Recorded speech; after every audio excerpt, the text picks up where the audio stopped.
Perkenalkan, namaku Indri. Usiaku sekarang beranjak 38 tahun. Aku perkenalkan sedikit tentang diriku. Aku memiliki tinggi sekitar 155 cm dan berat badanku sekitar 45 kg. Aku memiliki wajah yang tak kalah cantik dengan wanita seusiaku. Aku dulu menikah muda, namun sayangnya rumah tangga kami tidak mendapatkan kebahagiaan, sehingga aku mengambil keputusan yang cukup berat bagiku.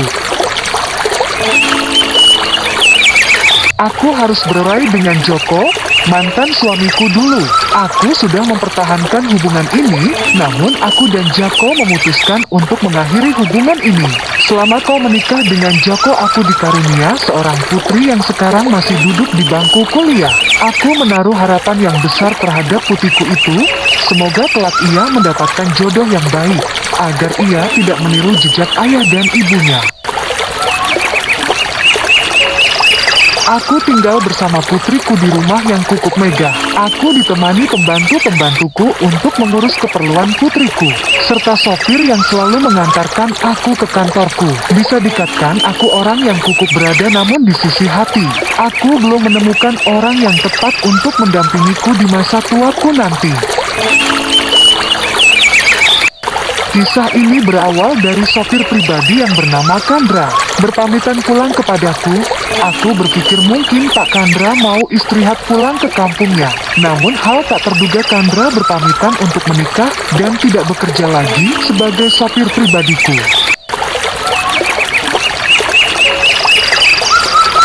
Hal itu membuat aku sedikit kerepotan apabila mau kemana-mana. Aku selalu diantar oleh supir pribadiku apabila mau ke kantor dan belanja bulanan. Semenjak Kandra sopirku itu berhenti bekerja, aku menyetir mobil kemana-mana sendirian. Jujur, aku cukup merasakan capek dalam hari-hariku.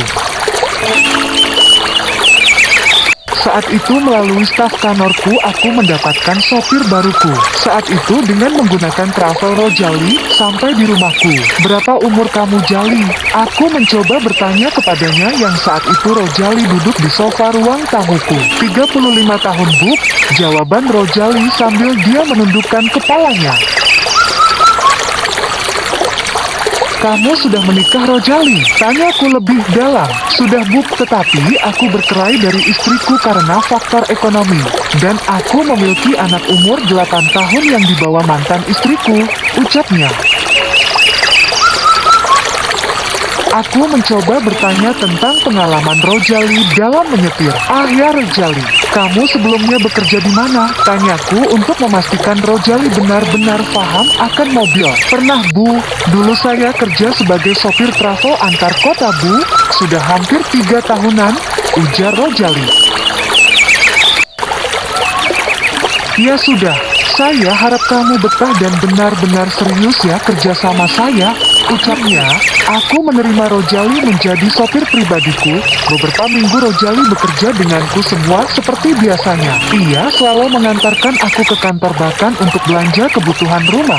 Namun saat itu nampak ada yang berbeda dari Rojali. Ia nampak tidak seperti biasanya. Ia berpenampilan rapi dan cukup necis. Jujur, pada awalnya aku tidak memperhatikan Rojali dan aku tidak tertarik dengannya, namun belakangan ini aku merasakan hal yang berbeda saat melihat Rojali. Aku mencoba menjaga sikap saat bersama Rojali. Jujur, selama 5 tahun aku menahan semua ini.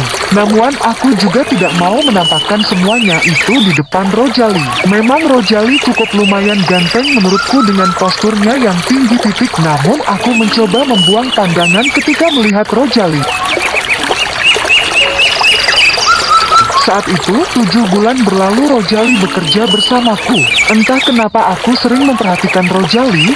Aku dibuat kaget saat aku di dapur rumahku. Di saat itu aku melihat Rojali keluar dari kamar mandi yang hanya dilindungi handike saat ia melewatiku yang saat itu aku masih membantu Big Inem memasak. Pastur yang cukup gagah saat itu aku merasa ada yang ganjal. Saat itu aku sontak mempalingkan wajahku. Aku berusaha menjaga sikapku di depan sopirku dan juga Big Inem pembantuku. Singkat cerita, Pada suatu hari, saat itu aku tidak ke kantor karena badanku terasa meriang. Mungkin karena masuk angin, sehingga aku memutuskan untuk beristirahat di kamarku. Kebetulan saat itu putriku pergi ke kampusnya, sedangkan Big Inem izin pulang ke kampunannya untuk beberapa hari. Saat itu terdengar ketukan pintu kamarku, dan aku menyuruhnya untuk membuka pintu kamarku. Ternyata Rojali, sopir pribadiku. "Maaf Bu, kita tidak ke kantor hari ini," tanya Rojali. "Tidak Rojali, saya lagi hat eneka badan, kamu istirahat saja dulu hari ini," ujarku. Saat itu Rojali melihatku lagi rebahan di kasur dan langsung mendekatiku. "Ibu kenapa? Sakit?" tanya Rojali. "Gak kok Rojali, cuma meriang saja kayaknya," sahutku. "Apa perlu kita ke klinik Buk untuk berobat?" tanya Rojali mendalam. Saat itu aku merasakan hal yang berbeda. Aku melihat ada keramahan dan perhatian Rojali kepadaku. Dalam hati aku berkata, "Wah, udah gagah, ganteng, dan pula ini orang."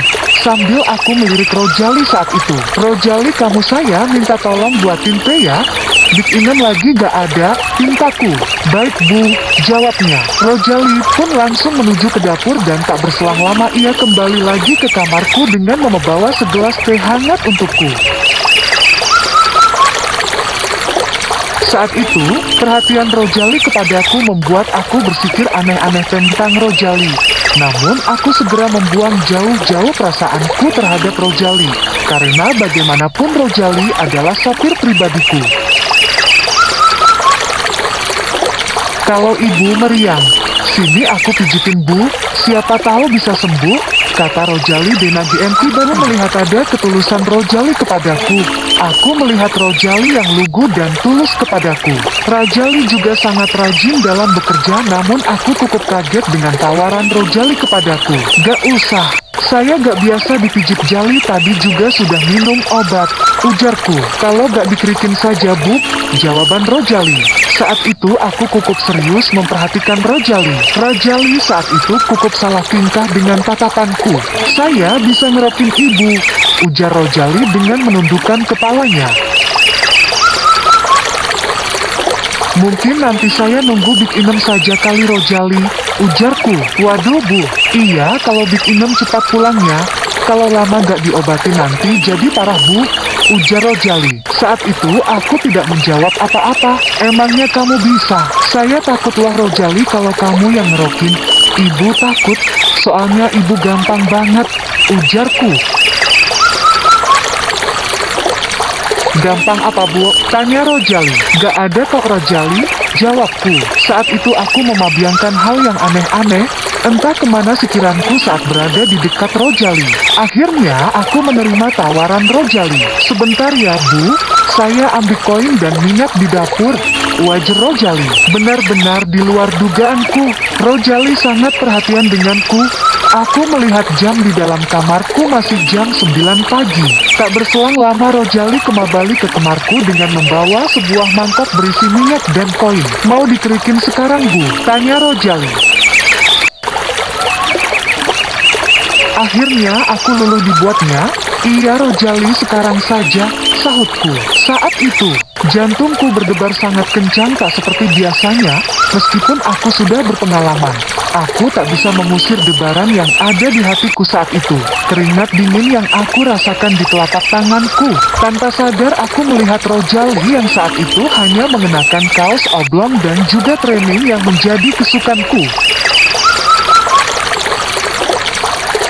Saat itu aku khawatir jangan sampai Rojali melepas tali simpul yang melindungi sesuatuku. Aku pindah posisi saat itu aku berbeng menghadap Rojali. Aku menghela nafas yang panjang dan memejamkan mataku. Rojali menajalankan tugasnya dengan baik. Seketika saat itu rasanya sudah kemana-mana. Rojali memang benar-benar pintar. "Kamu jago juga ya Jali. Sudah biasa ya kayak gini," taniaku. Sudah Bu," jawaban Rojali dengan terbata-bata. Saat itu melihat Rojali yang menelan ludahnya dan tanpa sadar Rojali berbicara. "Wah Besar juga ya? Apanya yang besar, Rojali? Tanyaku dengan sontak. Enggak kok, Bu.